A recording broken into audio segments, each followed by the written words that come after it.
It's big game week, so today we are going to take a look at Oregon State, what happened to Cal, and we're going to talk about the big game coming up right now.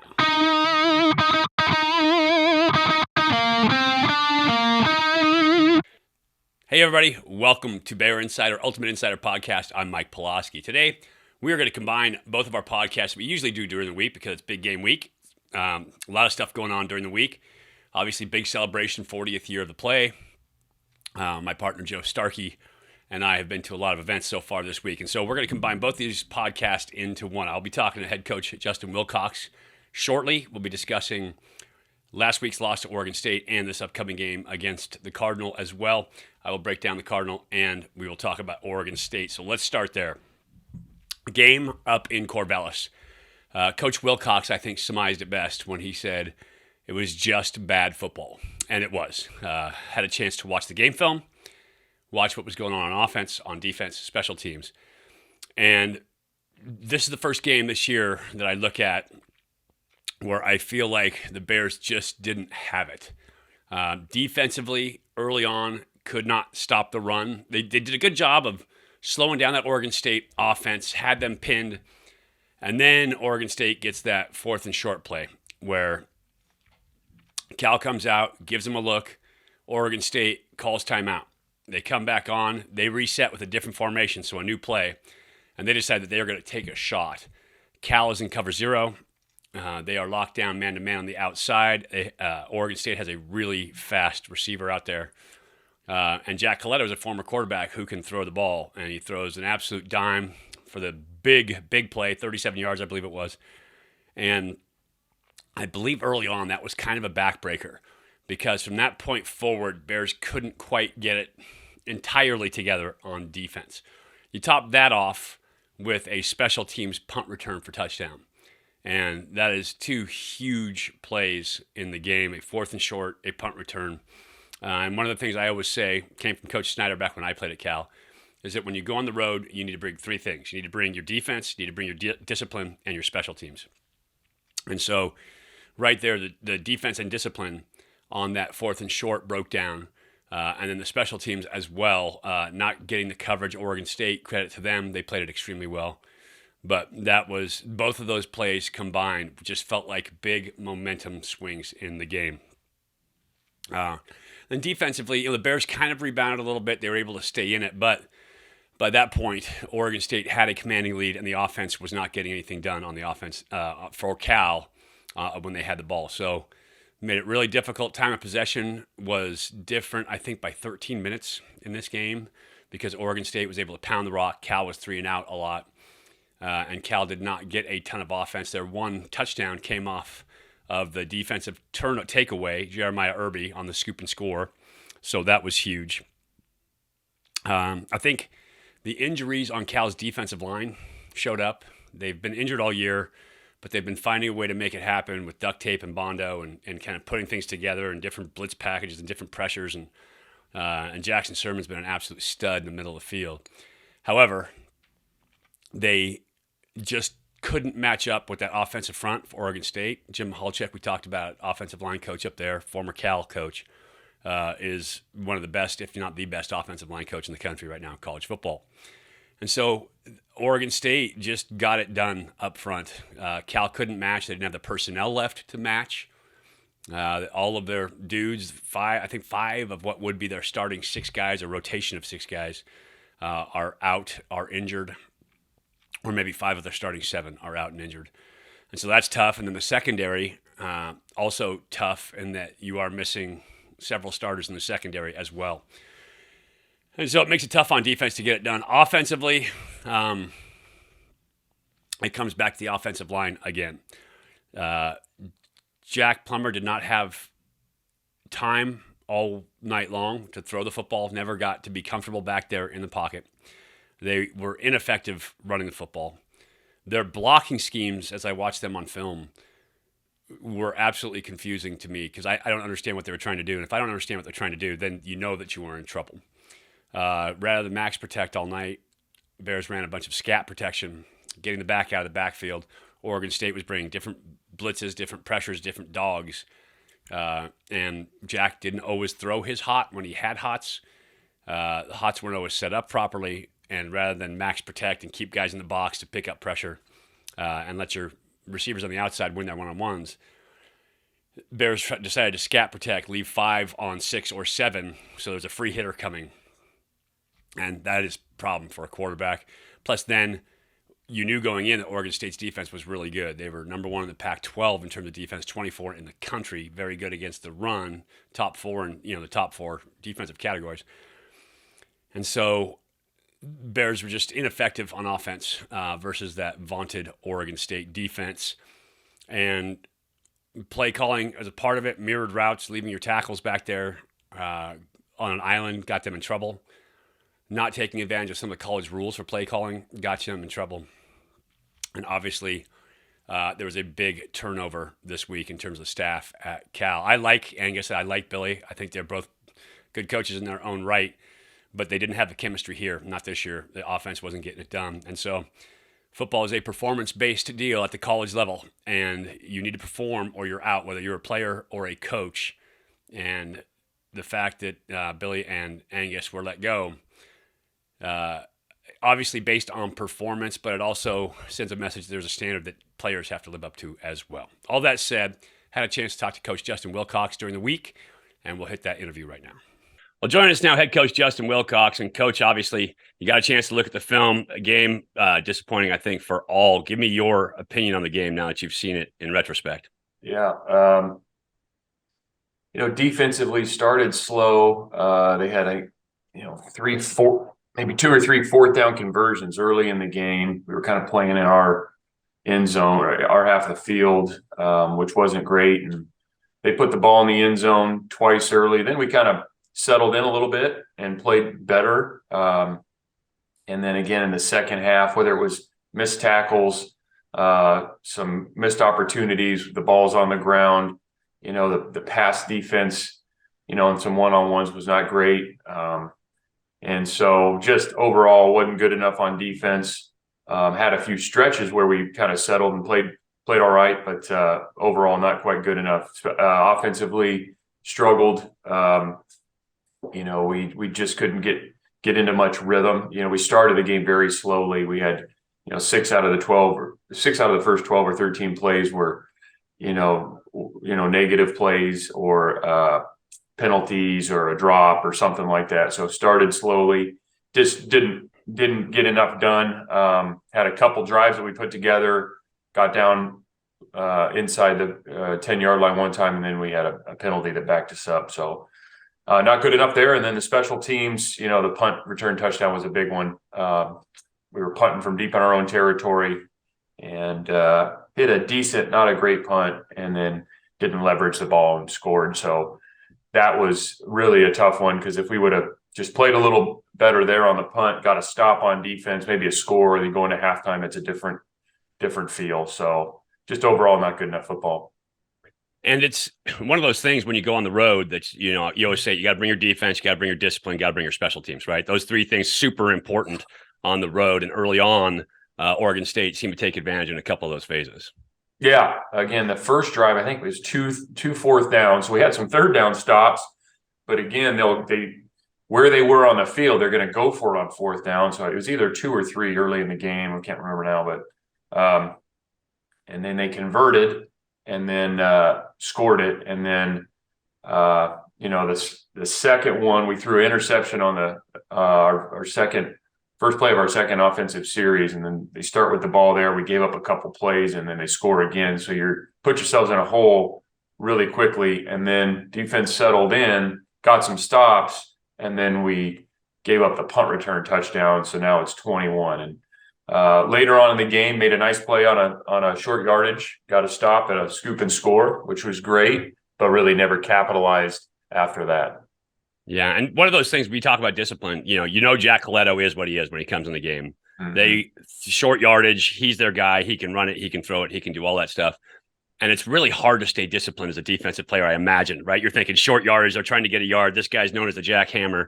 How hard is it to stay home? And then it's difficult because you get into those situations and he's, run the ball, and then they get into a 4th and short, and we were a little late on you're going to play to have a chance to stop the run, you're going to play essentially a zero type box, and you commit to it, right? We're going to stop the run, period. Yeah, everybody. Because if not, if you're playing cover two, you just feel like you're going to feel like a fool because they run the ball on you. And so, we were off and lost our leverage there, and then he threw a post route. And he threw a post route to a fast guy and ran away from us, and the guy made a nice catch, and then now they're down in the low red. So that is difficult. Those are situations where we have to rise to the occasion and make a play, and it's also a very good play by that guy. Yeah, no, great throw too, right? You never saw him warming up. You never saw any of that, or else you'd been like, let's think about the pass here. But he just goes out there and throws a dime on a deep post. That's pretty impressive. We talked about it. He's a football player, so give him, his due, obviously. Offensively, you said never gotten rhythm. Mm-hmm. We talked about the offensive line week in, week out, but there was some stuff when you look at film where I couldn't understand it. Either missing calls or not throwing scat route, like stuff that just didn't come together fundamentally. wasn't schematically sound. Yeah, we just had too many breakdowns, whether it was not either identification or maybe not throwing it to the guy at the right time, or seeing seeing who we're hot off of. So a couple breakdowns there. We had a couple opportunities to keep some drives alive and didn't. And just overall didn't have much rhythm, unfortunately. Yeah, absolutely. So we'll get off that this week. Obviously, the big news: you make some staff changes there. Bill Musgrave, Angus, both out. It's never easy when you talk about somebody's job, right? These are people. We all like them as people. And so that's not difficult. Fans get into it and they're always calling for heads or whatever, but these are human beings. They have lives. And so that's a tough one. How hard was that decision for you? Oh, incredibly. It's there's really it doesn't feel good at all. Have a ton of respect for those guys. They're really good people and coaches. They know football. It was a cumulative decision. It wasn't a game or even two games. It was just kind of a cumulative decision. And, my job at the end of the day is, to make decisions void of emotion or relationships. And I truly have to look, what do I believe is best for our team? And so those are very, very hard. And that's my role. And I take that very seriously. And at the end of the day, I have to make decisions in the best interest of the team. And again, it's not their fault by any means. It just, I felt like it was time that we needed to move in a different way. Right. Without blame, it's on their watch. And so that's what happens. I remember as a player going through that when I was playing professionally and had a head coach who I still adore to this day. I still talk to him all the time.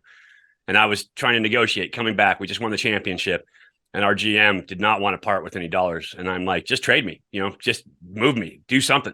And my head coach is like, partner, I love you, but I'm going to always do what's best for the team. And here's one of my really good friends. And his job as a CEO is to say, I have to think about team first. And so that's kind of where you're at. On top of that, there is an aspect to it now where you have players on your team that you need to keep recruiting, right? It's different than it used to be in the old days. So you got guys that they need to see a light at the end of the tunnel. They need to know that not only this game that we're going forward, but we're moving forward, stepping up. And so how much of that goes into it? Well, I think at the end, we're all responsible for our performance, and I take responsibility for the performance of the team, and we haven't been good enough. And then our coaches, whether it's position or coordinators or strength and conditioning or whoever it may be, they're responsible for their units, and the players are responsible for their performance on and off the field. And so they have responsibility as well. And I think, we talk a lot about that. We talked about it, in the team meeting on Monday, and, these are difficult times, but the standard is the standard, and we kind of talk about it, the standards over feelings, and we need to make sure that we're living up to our potential as often as humanly possible. And so that's what this is all about. And we recognize that it's a new era of college football, and decisions are made from, the program level and the individual player level, and all that's taken into consideration. Yeah. And you don't have to answer it, but coaches also have to live up to standards, right? And so if players see coaches slide or any of the other players slide in those standards, then you end up with a really bad situation. So we'll just leave it there.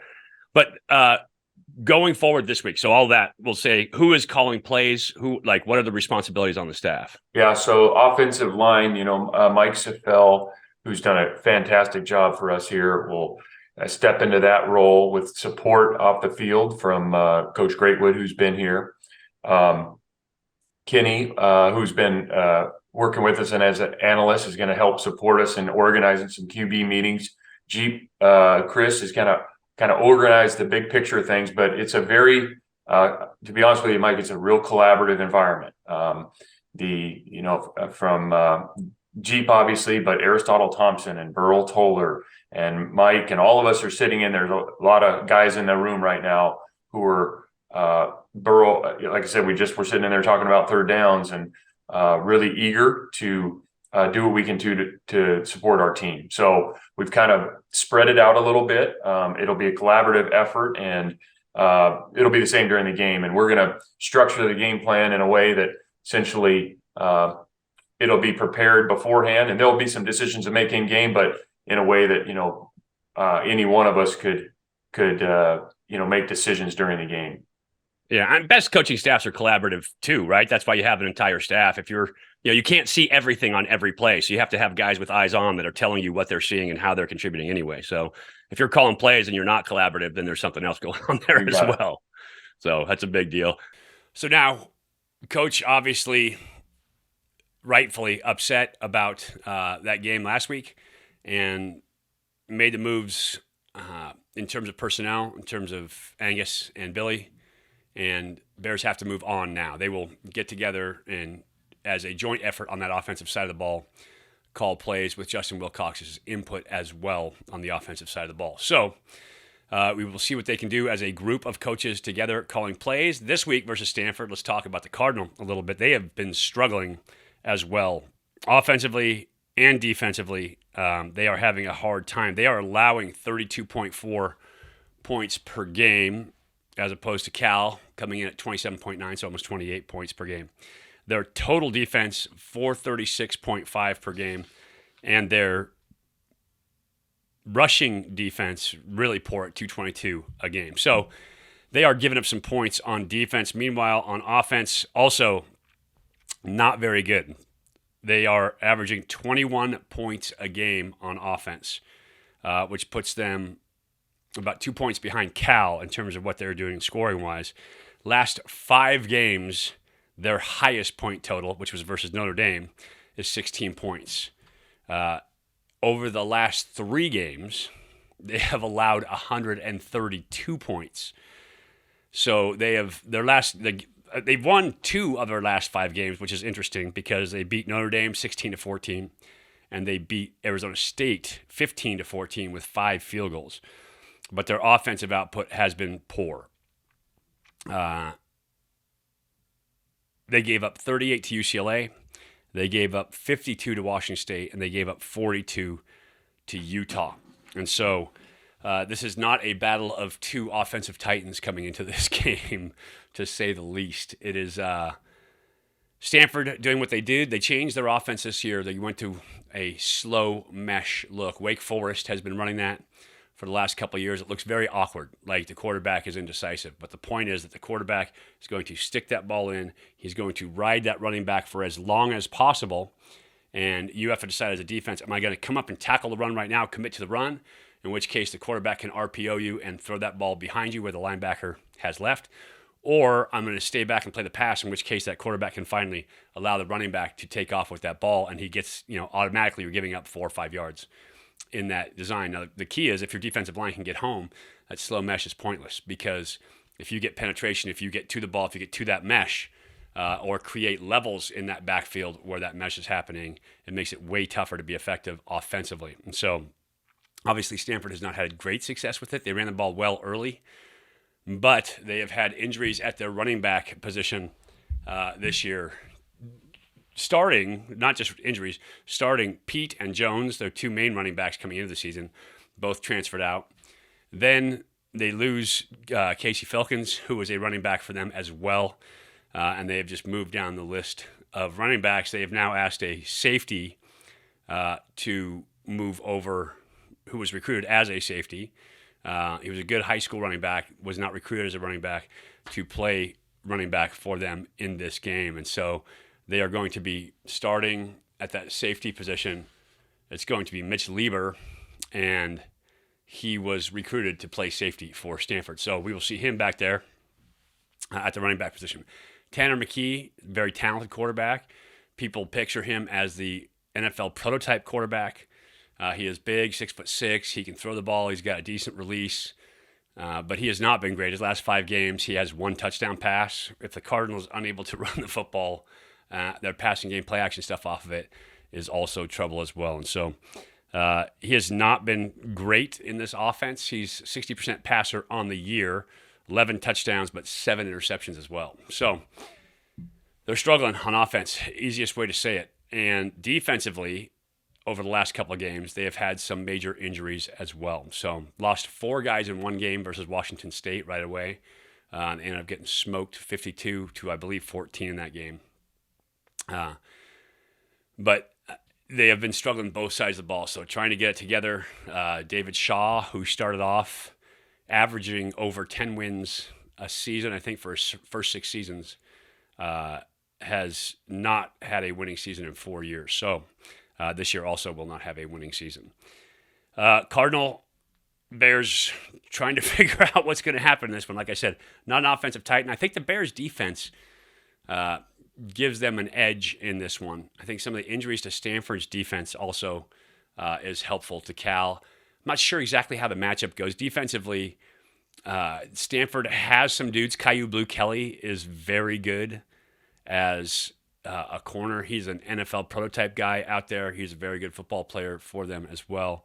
They have an excellent edge player in David Bailey from Mater Dei. True freshman, started a game at that edge position, 8.5 tackles for loss, 2.5 sacks on the season. Physically very talented, but still just a freshman as well. So they got some guys that can play back there. Tristan Sinclair, son of Andy Sinclair, playing there at that linebacker position. So they've got some guys.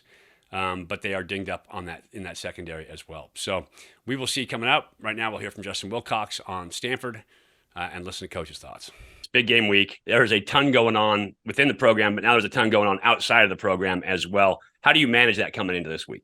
Well, it still goes back to, I want the guys on the team to appreciate the big game. I mean, it's one of the greatest rivalries in all of sports, not just football. 125th version.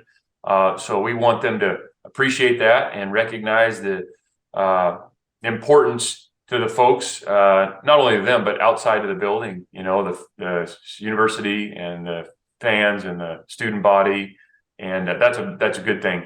But ultimately what we do is like meetings, practice, preparation. And the best thing we can do to honor the big game is play really well. So that's what we're focused on. Talk to me about Stanford's offense. They've had some struggles this year trying to put points on the board. Quarterback, they've gone back and forth a little bit there. Running back, they are down now to I'm not sure who's going to play running back for them this week. So talk about Stanford, where they're at, what you see on film. They're a well-coached unit. Their record isn't indicative of the schematics or anything like that. They've had some tough losses. They're a capable team. There's no doubt about that. We know they'll be ready to play. The quarterback's a very talented player. The receiver, whose brother's on our team, very good player. They have talent, and they have our full attention. I'll just put it that way. I mean, we know how capable they are. We know what kind of coaches they have. And so we're just real interested in playing much better, more consistent version of football for us. As Stanford always has, big receivers, right? Tall guys who can run a little bit, but they can go up and get it. How does that change what you do defensively, and how much more important is technique, being right on the spot in those guys? Yeah, it is. And there's certain things coverage-wise you can do and implement. There's also, there's only so many defenses out there, and you don't really have anywhere guys jump on another guy's shoulders. I mean,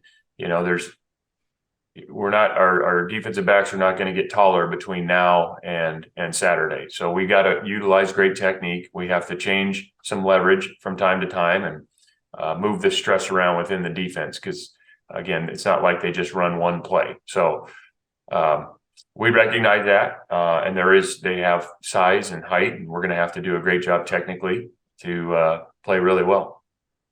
And then injuries in your secondary. Obviously, your D-line's been banged up all year long. Like you're down to some younger players there, some guys who weren't projected as starters to start the season, really contributing big time. Your secondary also banged up. Where do you guys stand there? We're banged up, and nobody's going to feel sorry for us. There's some guys that we'll see if they can get back this week, but we're not quite sure yet. And the guys that are in there, I think, can play better. I think Isaiah can continue to improve. Jeremiah Irby is still growing as a player. He's going to get better the more and more he plays. Tyson McWilliams, same. I think Miles Williams is from the SC game and last week hasn't been perfect, but he showed us something. So want to watch him continue to grow his role. But I don't know that we're going to get. We'll see how many guys we get back. But at the end of the day, we need the guys that are available to continue to improve. Absolutely. Let's flip sides of the ball now. Offensively, as you look at their defense, it looked like a man team, cover one team first, a little bit of 4, a little, mix in the 3 and some of those other split safety looks, 2 and 6. Talk to me about having timing throws. You face cover 1, you can get some timing throws now, which would definitely help the offensive line. Yeah, absolutely. I think we want to do a great job of, obviously designing the runs and the throw game in normal down and distance to be really efficient. Make sure we try to give our guys answers, whether it's a single high or if we get some split safety looks or if we're getting some spinner looks out of their defense, and keep those things on time. I think that's, the longer the play goes and gets out of rhythm, hasn't been one of our strengths this year. So we need to stay in rhythm and knowing that there's times when things happen, we're going to have to adapt and adjust on the fly, but doing a really good job. The goal is to go in with some answers to make sure that we can stay on rhythm in the run and the pass game. Yeah, creating an opportunity to get those looks. Do you go more no huddle? Do you go more kind of at the line of scrimmage, make calls where you can kind of lock them into something? Well, we do have that available, Mike. I mean, we're going to have both available, huddle and no huddle. And, we'll see on Saturday how much we use of each. Yeah, absolutely. Don't give away the shop. Appreciate it, Coach. All right. Thanks for your time, Coach. Appreciate it. Good luck this week in the big game. Looking forward to seeing the product. Thanks, Mike. So that wraps it up. Big game week. Obviously, the Bears need to get it back together, need to get on track. Guys are auditioning for their jobs right now, and coaches are working hard to keep kids based on the transfer portal availability this in college football the way it exists right now. So everybody's working together to try to find that sweet spot where teams can keep their players and where players can keep their jobs and keep moving forward. So important that guys play well, obviously for the program, obviously for themselves. Even if they do want to hit the transfer portal, they still have to play well if they want good game film to go out. I appreciate you guys watching. I am looking forward to the big game, 125th rendition, 40th anniversary of the play. You can always catch me and my partner, Joe Starkey, on KGO for the call of the game. Remember, you can always, if you like more football, nerdy, detailed stuff, you can always go to Elite Athletes TV at YouTube, and I break down a ton of college games, plays, breakdown, all that stuff if you want to learn X's and O's on the game. I appreciate you guys watching. For Bear Insider and the Ultimate Insider Podcast, I'm Mike Pawlawski. Go Bears.